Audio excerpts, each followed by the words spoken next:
Hello everyone, welcome to my channel. I hope you all are doing fine.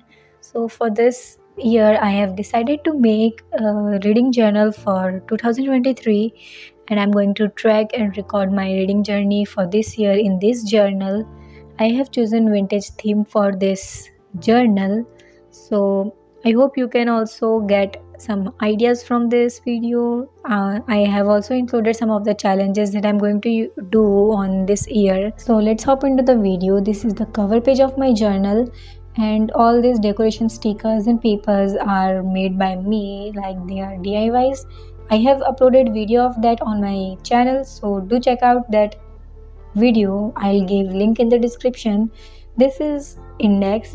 Here I'm going to write the series number, name of book, and the stars and rating that I'm going to give that book. I wanted to make a journal for a very long time, but I was not able to decide what kind of journal I want to make. I didn't wanted to make bullet journal or record every day of my life.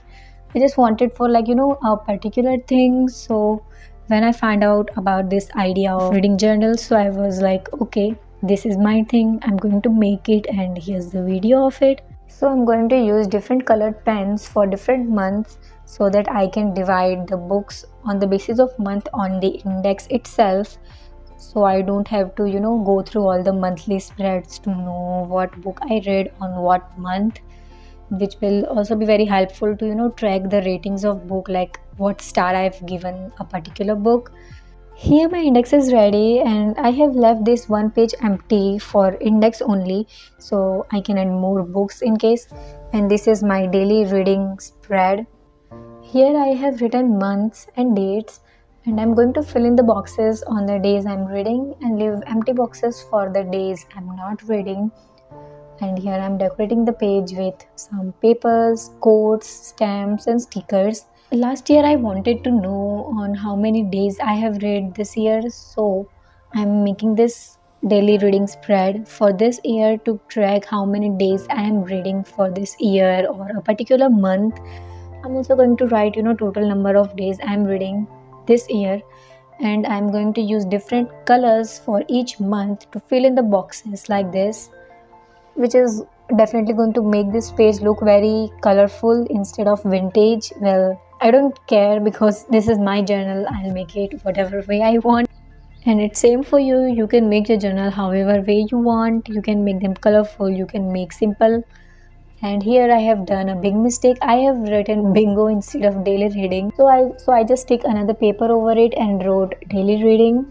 So this was my daily reading spread for this year. You can make it. This is super fun, and I don't know how this page gonna look at the end of year.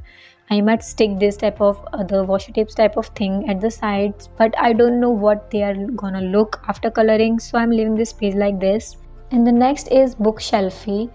So for this year I have decided to read 70 books, because last year I was able to read 38 books in 6th or 7th month. So I guess 70 won't be that much for this year.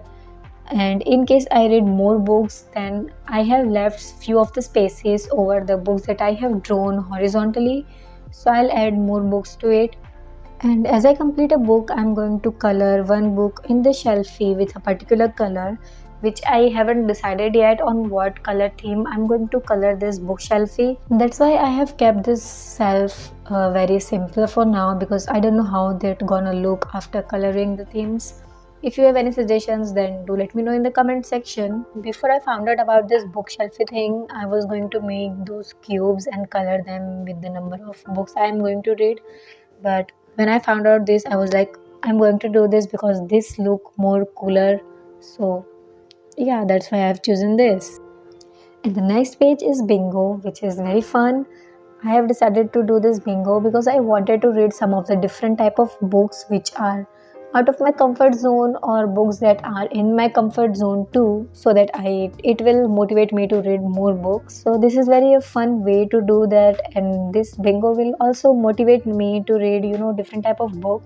I have chosen different type of topics for this, like fantasy novel, Japanese author, female Indian author, or book less than 300 pages, or book more than 400, 500 pages, spiritual philosophy, story set in India, one word title, Goodread winner, book two of a series or book adapted in a series, movie, historical fiction, horror theme.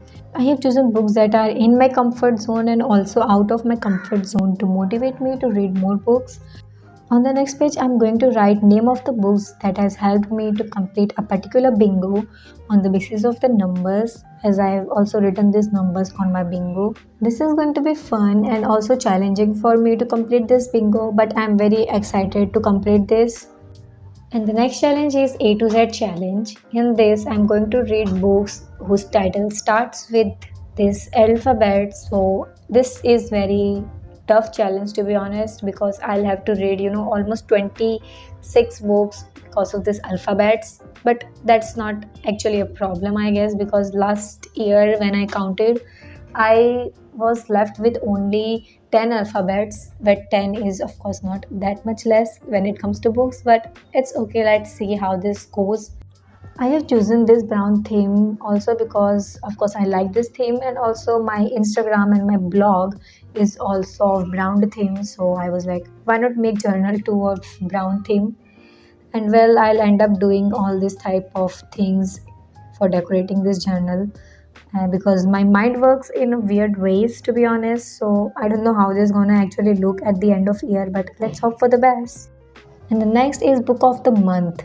So I'm going to choose one book per month for book of the month, and I'm going to stick the cover of those books on these pages, like 6 on one page, 6 on another page. So I'll do that at the end of year, and I'm going to choose book of the year, like my personal book of the year award, which I'm going to choose from among those 12 book of the month books. I'll write name of the 12 books from this book of the month for this book of the year challenge, and those books will compete with each other, like January and February, March, April, May, June, July. They will compete with each other to become the book of the year. And at last, I'll have two books to choose for the book of the year. And in case I'm not quite satisfied with book of the year, then I'll choose one book from all these 12 books as book of the year, and I'll also stick that book at the bottom of this page, because our choices and preferences changes over a year. And in case I'm satisfied with the results, then I'm just going to stick some of any postage stamps or any stamps or stickers at the empty space. And there's also going to be a particular video for this book of the year page, so I'm very quite excited for that. Of course, that video will come at the end of the year, so you have to wait for that. Next page is for the stats of the year, which I have left empty because I don't know how I'm going to do that. This page will include number of pages I have read, non-fiction, fiction, total number of genres, most read genres. I'll make stats and bar graphs for that. And then monthly spreads. I haven't think about monthly spreads for now, but let's see how that goes. So let's wait for the end of the year to know how this goes. This is my reading journal for 2023. So you can also try this. This is the cover page, then index, then daily reading spread, then bookshelfie, then bingo, A to Z challenge, book of the month, book of the year, and then stats and monthly spreads. And in case you can't buy the supplies, then you can check out my previous video. I'll give link in the description. In that I have shown DIYs to make all these stickers and washi tapes and everything, which are super easy and very aesthetic to make. So do check out that video and my blog and my Instagram too. And thank you for all the love and support that you all have shown me in my previous videos and my Instagram too. I'll come back with another video and see you in the next video. Till then, stay safe, stay healthy, keep reading books and be creative, and bye bye.